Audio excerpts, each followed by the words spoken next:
Hello guys, welcome back to another video. In this video, I'm going to show you how you can add animation to your PowerPoint slides and how you can add transitions to your PowerPoint slides in really easy and simple way. I'm going to divide this presentation into two parts. One part will be consisting of the Morph animation, which is a transition which is inside the Microsoft PowerPoint. Another one, I will do a single slide for the section by section animation. That is, I'm going to animate each and every text of the slide contents. So first of all, I'm just going to quickly make you go through the slides. So these are my slide contents. These slides are Microsoft PowerPoint presentation slides, so I just make a sample out of it so that I can easily explain you how does it works and also make it more interesting and easier for you to understand. So this is the first slide. So I haven't added any animation yet, so I'm going to show you how you can add a transition to this slide, and then later we can work on further working on the details animation on every step or every section in the slide one by one. So first of all, you can see that this is the main slide, and later on then we can go to the next part, which is the second slide. In this, it shows some different kind of circles and all that. It actually represents different percentages, so you can quickly go through that one. And then comes the third slide. So I will show you what does the morph animation does, how does it saves time, and how does it helps you in avoiding doing animation to each and every slide. What you can do is that once you make an animation, you just go to the transition and just add a morph animation and you are done. So everything that you need to do by hand by applying animations, you don't have to do that anymore, and you can easily simply do by adding a transition, which is morph.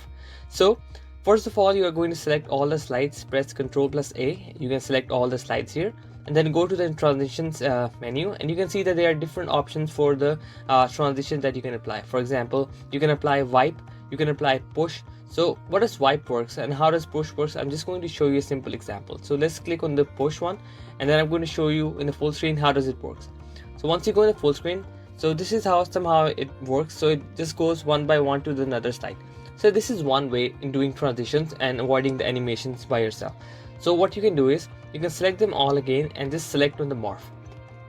Now the good thing about morph is that morph comes in three different options, which is the objects one, then comes the words one, and then comes the characters one. I'm going to show you each and every option one by one. So let's just quickly go through the object one first.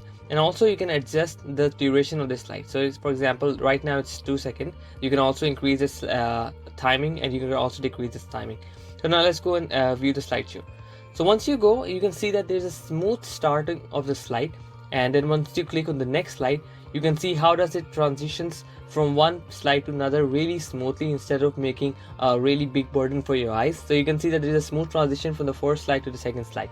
Then you go to the next one, and you can see how does the text move from one that part to another part, making a relation between the previous slide and the next slide.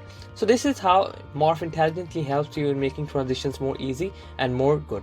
You can also see that how the morph transition works with the characters and the words. Now this particular graph that you are seeing is actually having an animation, which is the wipe animation. So once you apply the wipe on the graph, so it appears one by one, which I'm going to show you in detail in my second slide. Okay, so this is how it proceeds, and then further on it also has a wipe animation, and then this goes further and a smooth transition to the last slide and it's over. Okay, now let's just quickly go through and see how does the morph transition works with the effect option, which includes the words. So once you click on the word, then now let's see what happens. Now what will it do? That it will change the words from one slide to another and will show how does it transition from one slide to another. So just see how does it works. I hope it has some connection so that it can do it effectively. Most of them are the pictures, so that's why I cannot do.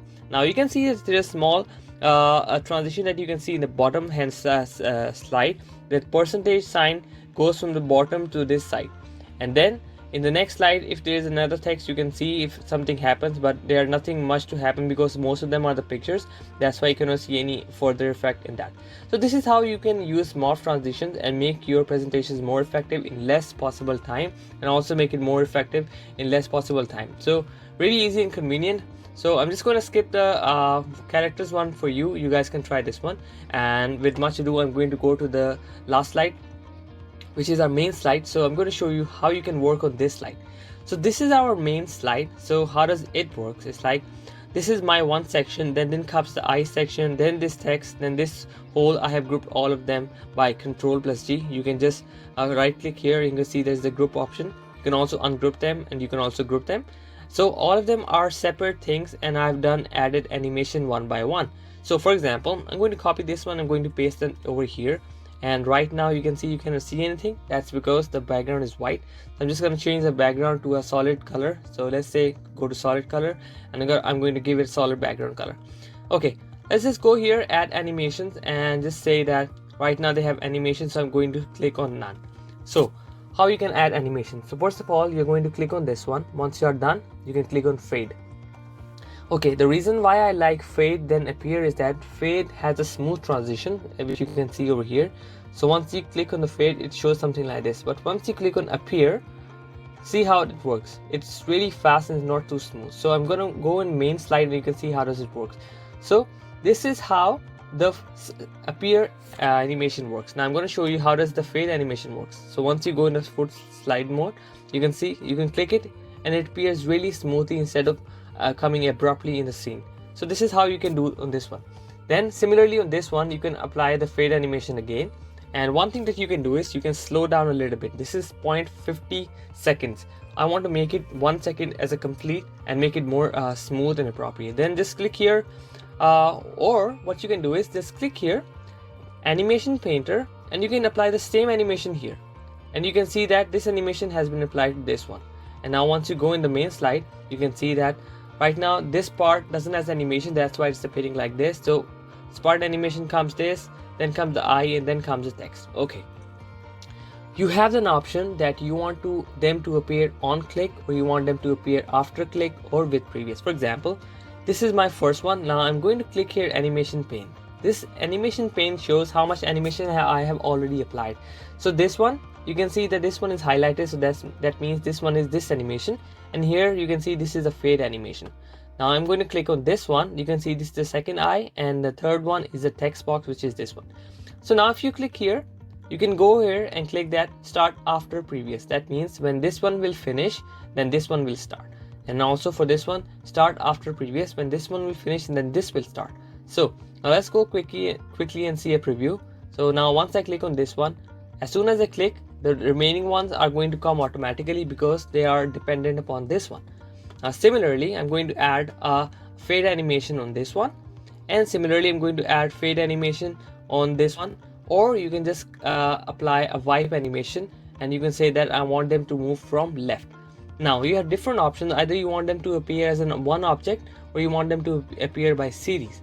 So you can change by whatever you want. Like you want them to come one by one, category wise, like first category comes, then the second comes, then third, and then the fourth, and then so on.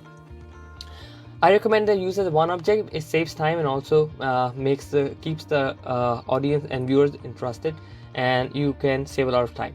Similarly, you can go here and click on fade, and then similarly click on this one and then apply fade animation, and then this one apply fade, and then this one, the green circle which you want to show, you can apply a wipe animation on this one, and for this you can say that start from left. Okay, now most of our slide is done and animation is done. We're going to see a preview how does it looks, but we want them to appear automatically and start automatically, so we are going to say start after previous. Similarly, start after previous, and then start after previous. Similarly, I'm going to repeat this step for all the remaining animation that we have applied in this slide, and you can see that everything appears after that. So now this is our slide has started. I'm going to click once, and then you can see how does it appears automatically by itself. So first one comes, then the eye, then the text, then the people, and then this one, and then the graph. So this is how you can make a smart graphic sampler simple animation. I've shown you two different ways. One is the morph and one is this transition animation. This one does take time, but it also increases the attractiveness of your presentation. But if you have less time, if you have more work, all you can do is spend more time on making a presentation good enough, and then just use the morph animation and see what the magic does it does. I hope you guys like my video. If you haven't watched my previous videos, do watch them. And if you have any comments and if you have any suggestions, please do let me know in the comment section. And till then, take care. Allah Hafiz.